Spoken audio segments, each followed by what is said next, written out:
കൊട്ടാരക്കരയിൽ നിന്നും ഐഷ പോറ്റി ടെലിഫോണിൽ ചേരുന്നു. Good morning Shrimati Aisha Potti.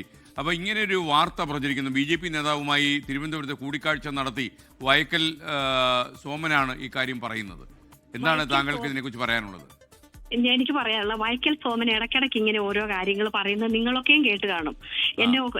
എനിക്കൊക്കെ എതിരെയുള്ള കുറെ കാര്യങ്ങൾ, അതൊന്നും എനിക്ക് വിഷയമല്ല.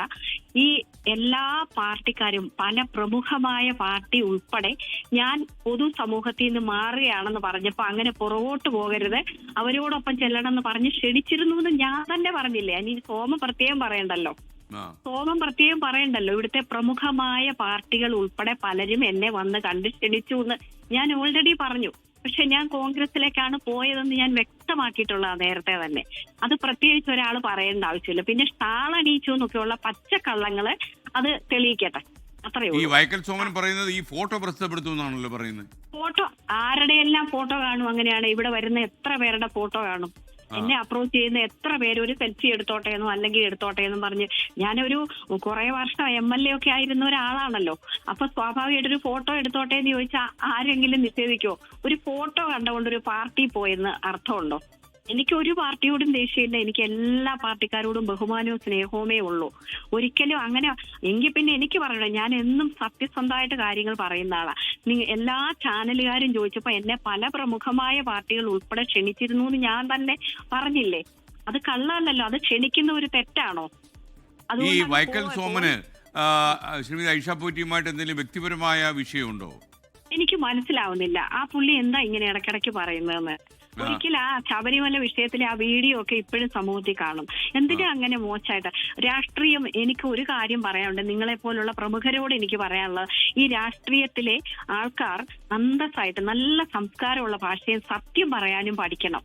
വെറുതെ ആരോപണങ്ങള് എന്തെങ്കിലും പടച്ചു വിട്ട് ഒരു ഡാമേജ് ഉണ്ടാക്കാന്ന് വെച്ചാൽ നാട്ടിലെ ജനങ്ങൾക്കറിയാം. ഈ ഐഷ പോറ്റിയൊക്കെ എത്ര വർഷമായിട്ട് എല്ലാവർക്കും അറിയാം, ഞാൻ എങ്ങനെയാണെന്ന് അറിയാം. അതുകൊണ്ട് ഇങ്ങനെയൊന്നും പറഞ്ഞുകൊണ്ട് ഒരു കാര്യമില്ല. ഞാൻ തന്നെയാണ് പറഞ്ഞത് എല്ലാ പ്രമുഖ പാർട്ടിക്കാരുൾപ്പെടെ എന്നെ ക്ഷണിച്ചിരുന്നു എന്ന് ഞാൻ പറഞ്ഞിരുന്നല്ലോ. അതിനെന്താ ഒരു വ്യക്തത കുറവുമില്ല. അതിനിപ്പോ പുള്ളി എന്താ ഷാൾ അണിയിച്ചെന്നോ? എങ്കിൽ തെളിയിക്കട്ടെ. അവരെ ഷാൾ അണിയിച്ചെങ്കിൽ എന്താണ്? ഫോട്ടോ എടുത്തെങ്കിൽ എടുത്തോട്ടെ. എത്രയോ പേര് വന്ന് ഫോട്ടോ എടുത്ത് പോയിട്ടുണ്ട്. എനിക്ക് തോന്നുന്നു ഈ വൈക്കൽ സോമന് ഒരു പ്രകോപനം എങ്ങനെയാണ് ഉണ്ടായതെന്ന് അറിയില്ല. എന്തായാലും അദ്ദേഹം വളരെ കർക്കശമായി തന്നെ പറഞ്ഞു, ഐഷ പോറ്റി ഇങ്ങനെ നേതാവിനെ കണ്ടു, ഫോട്ടോ എടുത്തു, ഷാൾ അണിയിച്ചു, അപ്പം പാർട്ടിയിലേക്ക് വരാൻ തീരുമാനിച്ചിരുന്നു എന്നൊക്കെ അദ്ദേഹം ആരോപണം ഉന്നയിച്ചു. എന്തിനാ ഇങ്ങനെ പറയുന്നതെന്ന് എനിക്കറിഞ്ഞൂടാ. അത് അദ്ദേഹത്തിന്റെ മനസ്സിൽ തോന്നുന്ന ഒരു കാര്യമായിരിക്കാം.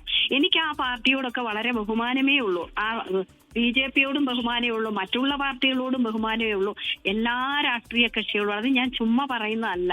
എനിക്ക് എല്ലാ പാർട്ടികളെയും അതിന്റെ ആൾക്കാരോടും ബഹുമാനമേ ഉള്ളൂ. പക്ഷെ എനിക്ക് എന്റേതായ ചില തീരുമാനങ്ങളും എന്റെ വ്യക്തിത്വപരമായിട്ടുള്ള കുറെ കാര്യങ്ങളുണ്ട്. അതനുസരിച്ചേ ഞാൻ പോവുള്ളൂ. അതിന് വെറുതെ ഇങ്ങനെ അങ്ങനെ പോയി എന്നെ അങ്ങനെ കരുതേച്ച് കാണിക്കാനൊന്നും ആര് വിചാരിച്ചാലും പറ്റത്തില്ല. ഞാൻ എങ്ങനെയാണെന്ന് എല്ലാവർക്കും അറിയാം. എത്ര കാലം കൊണ്ട് എന്തെല്ലാം ഭാഷ ഉപയോഗിച്ചാലും അത് എന്നെ ബന്ധിക്കത്തേ ഇല്ല. ഞാൻ ഉണ്ടെങ്കിൽ ഉള്ള കാര്യം പറയും. അങ്ങനെ അപ്പൊ ഈ കൊട്ടാരക്കരയിൽ നിന്ന് വൈക്കലേക്ക് കുറച്ച് ദൂരമല്ലേ ഉള്ളൂ, നേരിട്ട് കണ്ടെന്ന് ചോദിക്കണം എന്താ അദ്ദേഹത്തിന് പറ്റിയത്. ഞങ്ങൾ ഇടയ്ക്കിടയ്ക്ക് കോടതിയിലൊക്കെ വെച്ച് കാണുമ്പോൾ ഒരു ചിരിയും ചിരിച്ചിട്ട് മിണ്ടാതെ അപ്പോഴേ സ്ഥലം വിടുമല്ലോ.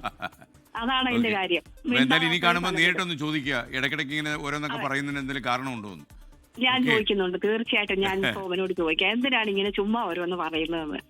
Thank you Shrimati Aisha Potti. BJPയിലേക്ക് ശ്രീമതി ഐഷ പോറ്റി ചേക്കേറുന്നുവെന്ന കൊല്ലം ഈസ്റ്റ് BJP ജില്ലാ ജനറൽ സെക്രട്ടറിയാണ് ഒരു ആരോപണം ഉന്നയിച്ചത്. വൈക്കൽ സോമനാണ് ആ ആരോപണം ഉന്നയിച്ചത്. എന്നാൽ ഈ ആരോപണത്തിൽ കഴമ്പില്ല എന്നുള്ളതാണ്. പല പാർട്ടിക്കാരും അവരവരുടെ പാർട്ടികളിലേക്ക് തന്നെ ക്ഷണിച്ചുവെന്നാണ് ഇപ്പോൾ കോൺഗ്രസിൽ പ്രവർത്തിക്കുന്ന ഐഷ പോറ്റി പറഞ്ഞത്. ലോകത്തെവിടെയായാലും ഏത് സമയത്തും 24 വാർത്തകളും ഓഗ്മെന്റഡ് റിയാലിറ്റി പാക്കേജുകളും എക്സ്പ്ലെയിനറുകളും വിശദമായി കാണാൻ ഞങ്ങളുടെ YouTube ചാനൽ നിങ്ങൾക്ക് സബ്സ്ക്രൈബ് ചെയ്യാം.